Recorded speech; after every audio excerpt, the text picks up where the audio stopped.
Bonjour, en ce début de semaine, je reviens vers vous pour faire le point sur le Covid-19. Le déconfinement, ce n'est pas un déconfinement total. Je dirais que c'est un desserrement du confinement. Parce que, d'une part, les mesures gouvernementales encadrent ce desserrement. Transport, travail, école, port du masque, par exemple. Mais les Français eux-mêmes, vous êtes mis des limites. Je sais que nombre d'entre vous, vous voulez rester plus ou moins confinés chez vous. Je sais aussi que les personnes vulnérables prennent et demandent des précautions. Mais les parents, quand vous ne voulez pas mettre votre enfant à l'école, vous vous imposez des mesures de protection. Et loin de moi de dire c'est bon, c'est mauvais, non.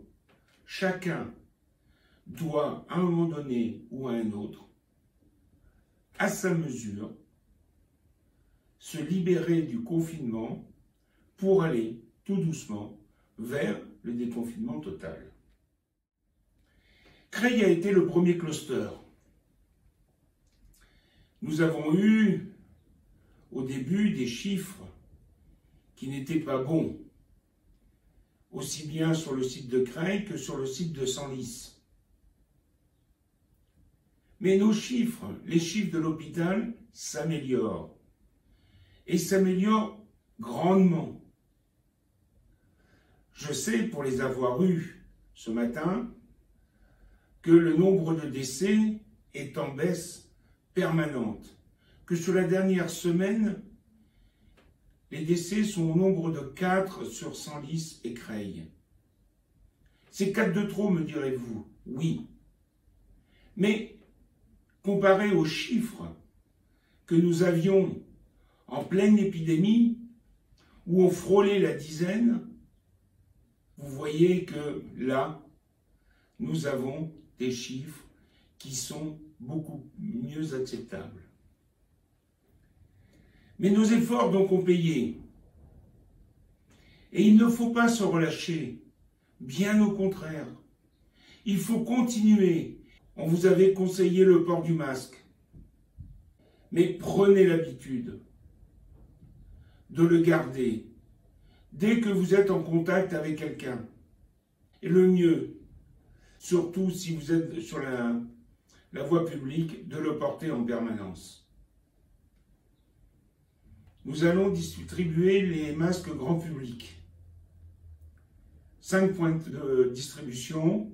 Vous avez dû avoir l'information, aussi bien écrite que sur le site de la ville. Les masques distribués sont aussi bien ceux que la ville a achetés ou que le conseil régional nous a fournis. Et je le remercie de cette action.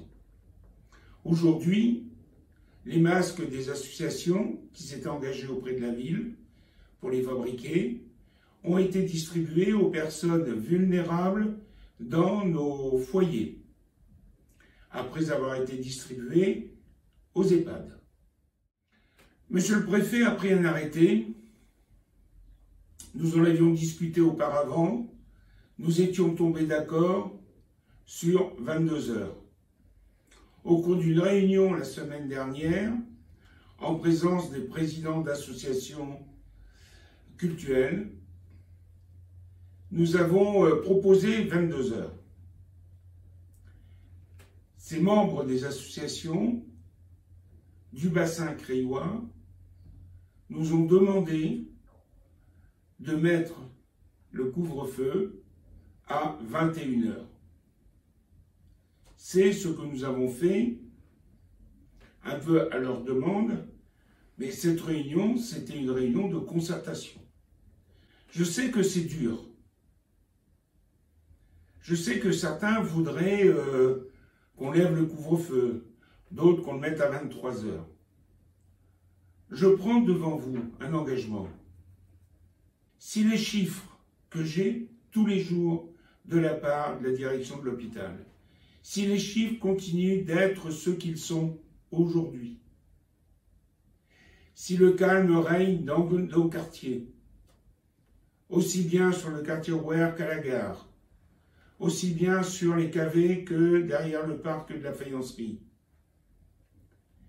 si la ville est calme, si les chiffres sont bons, j'interviens auprès du préfet pour que l'on puisse reculer l'heure de 21h à 22h30 et pourquoi pas 23h. Voilà l'engagement que je prends aujourd'hui devant vous. L'ouverture des écoles. Les professeurs sont rentrés. Demain, ils vont continuer et avec l'aide des services municipaux à mettre en place l'ouverture du 14 et le vendredi, en fin d'après-midi, nous ferons le point sur cette ouverture et voir ce qu'il faut améliorer afin d'accueillir de plus en plus d'enfants dans nos écoles et ce, jusqu'à la fin juin. Le Covid-19 a reculé. Nous devons le stopper. Il ne doit plus avancer. Quelles que soient nos positions, quelle que soit notre attitude vis-à-vis du déconfinement, gardons les gestes barrières et je rappelle que la santé de tous dépend de l'engagement de chacun. Merci.